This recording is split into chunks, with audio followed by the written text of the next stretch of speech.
Hello everybody, welcome back. YouTube.com/Geek Aloud for another Let's Install today. Lords of the Fallen PS5 physical copy going into a PlayStation 5 Pro because, of course, Lords of the Fallen has the PS5 Pro Enhanced Patched released. Let's go ahead and insert the disc.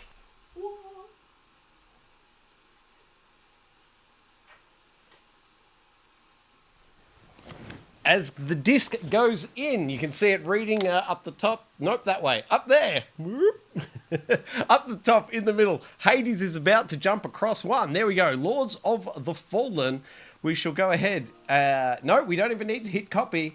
It's already up. What can I tell you?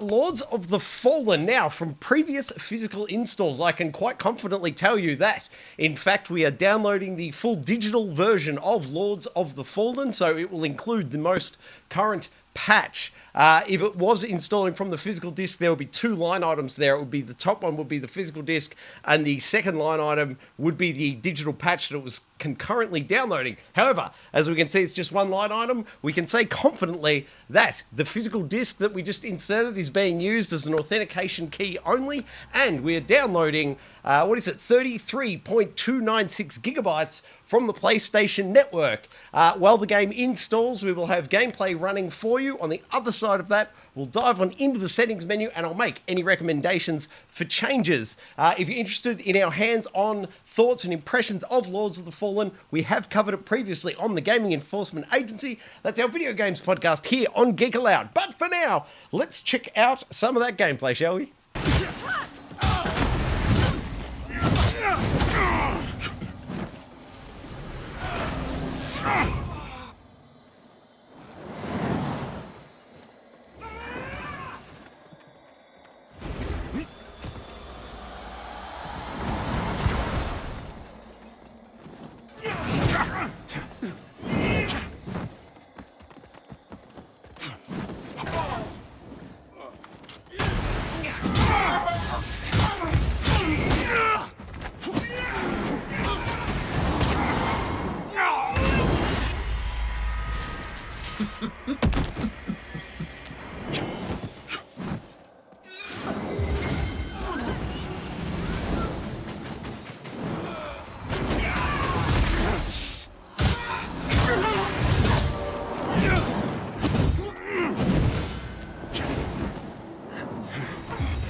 Not yet.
Welcome, Dark Crusader.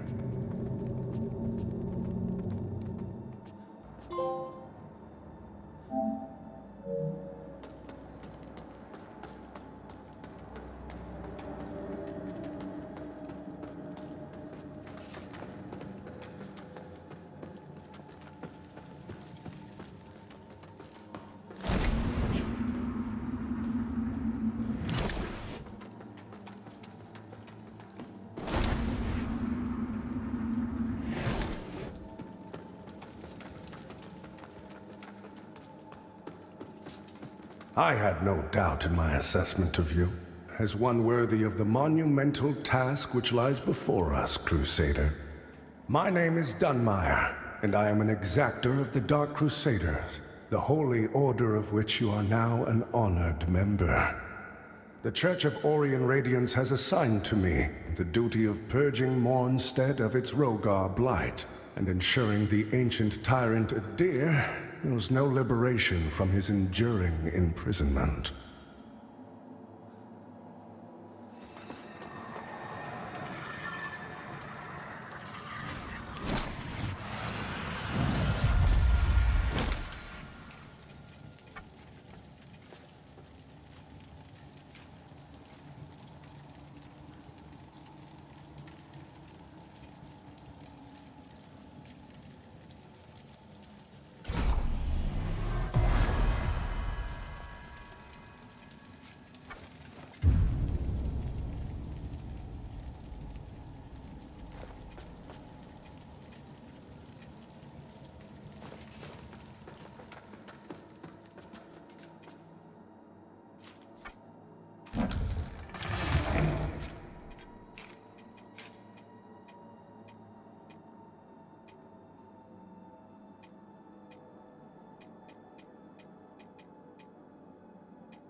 By Aureus' divine will, I live again.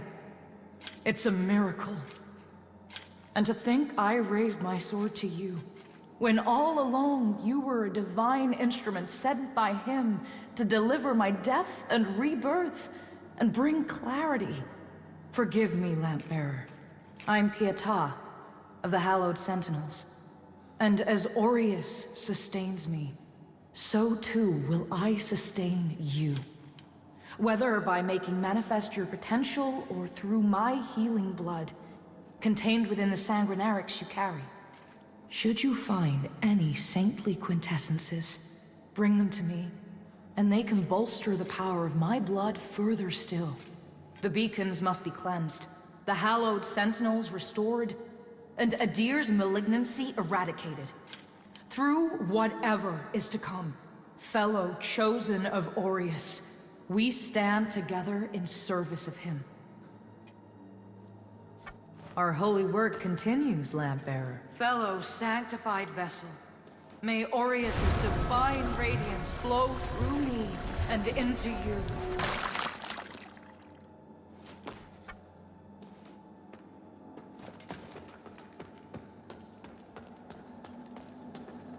So the exactors found himself a new instrument, as exactors are wont to do. And given that lamp was intended for me should his paladin fall, and yet now here you are, lamp bearer. Well, it seems I was right to doubt the value of a Dark Crusader's word.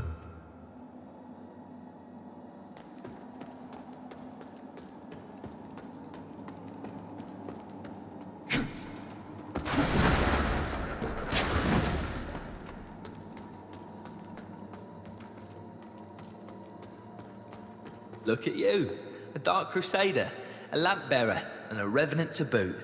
Aren't you the multifaceted one? Well, we Fidelis aren't as fortunate. We tend to stay dead when we die. And Aureus knows enough of us have done just that.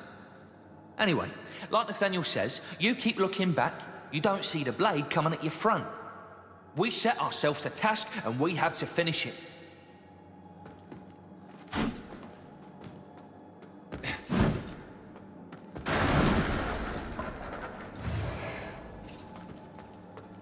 That lamp you've got there is heresy, stranger. But then, seems it's getting harder to tell what is and what ain't nowadays. Ah, strange times. But in the end, there's right and there's wrong, and that never changes. And I hope for both our sakes you know the difference.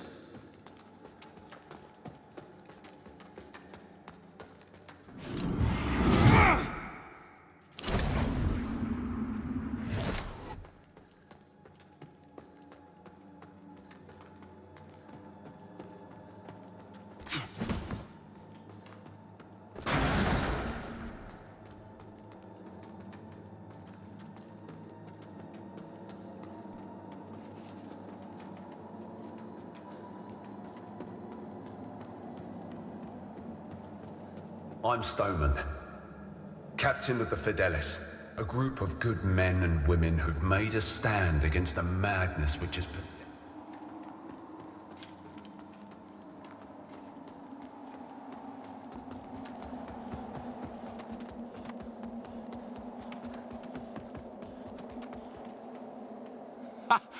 That's it, isn't it? Oh, the Lamp of Immortality. And the genuine article. Not a useless, empty vessel like the one I saw that witless fool bumbling around with. I've learned a little since coming to Mornstead about that lamp and the awful mission to which it's attached. I hope you recognize that frightful burden for what it is. In truth, what's been done to you is downright cruel.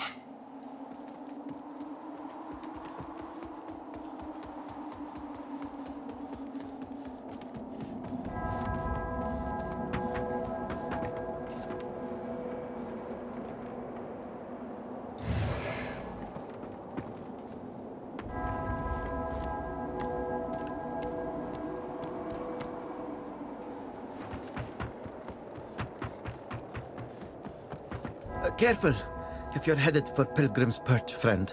The Hallowed Sentinels don't welcome everyone. Not even a faithful pilgrim who's crossed countless miles of land and sea to join them. All I wanted was to serve the divine judge cleric, but they deemed me unworthy. and chased me off. What's a poor, rejected disciple to do now, I ask you?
Installed right here, youtube.com/Geek Aloud, Lords of the Fallen PS5 physical edition into a PS5 Pro. Let's boot it on up now and find that settings menu, shall we? Here we are at the main menu for Lords of the Fallen. I'll note it is the deluxe edition disc I've got in. Display, screen calibration. I'm not going to go through it now as I've got the studio lights on, but definitely time to set it up for your environments. Render mode. Normally I'd select performance, however, because it's in a PlayStation 5 Pro, I'm going to leave it on quality and fingers crossed for that 60 frames a second. Motion blur, kill it, you don't want any part of that. Film grain, also kill it, we don't want that. Ceramic apparition, yes please. Umbrella distortion effect, we'll go ahead and agree with that. We'll hit confirm and continue on. Sound, now note, I've pulled the music out entirely as this video is going up on YouTube. But if you're not streaming it, I recommend leaving the music at 100, along with effects, voice, environment, and the DualSense speaker. Love some DualSense speaker action. I don't invert my sticks. If you do, that's the options there. Controller, excuse me, vibration, yes thanks. Auto change target, yes. Strike lock on. I'm going to go ahead and turn that on. Lock on mode, dynamic. What have we got? Precision, proximity, legacy, dynamic. We'll leave it at default for the lock on. Reset the x-axis, okay. Reset y, no thanks. Camera speed, I'll leave it at the default value of 1. If I notice it's a bit sluggy though, I'll come back and increase it there. Strike camera on, camera shake, yes please. If you suffer from motion sickness, kill the camera shake, it'll help out. Prioritize quick shot, sure. Tutorials on, yes please. Subtitles, absolutely not, I can't handle that distraction. Show damage to AI, yes please. Damage font size at medium is fine. Quick item access, automatically fill, yes thanks. Vigor, automatic pickup, yes please. UI indicator for the Grievous Strike, we'll leave that on. And language default, it'll be English because that's what I've got my console set to. I will apply the changes because I forgot to hit triangle. Online, sure. Crossplay, yes please. Allow Crimson Rituals, sure. Ignore ping rules. We'll leave that as no. Controls, the perfect controller map. They've absolutely nailed it. Rebinding, I don't want to rebind off the defaults. If you do, that's the menu to hit. And credits, we're not interested in those. If I remove myself from the screen, you can see beneath me, it says it's currently version 1.7.19. According to the main menu, that's the current version number. Let's drop back now to the main dashboard, pull up the particulars so we can wrap up this here. Let's install. I can tell you, no, it doesn't agree with itself. Lords of the Fallen, currently version 1.062.000, and that is a full and complete install size of 33.34 gigabytes. Thank you very much for watching another Let's Install right here on Geek Aloud. Also, please check out the Gaming Enforcement Agency. That's our weekly video games podcast here on Geek Aloud. Slight end of year, start of year hiatus. We'll be back mid-February though. Looking forward to that. What else can you do with Geek Aloud? Like it, subscribe it, you'll never miss it.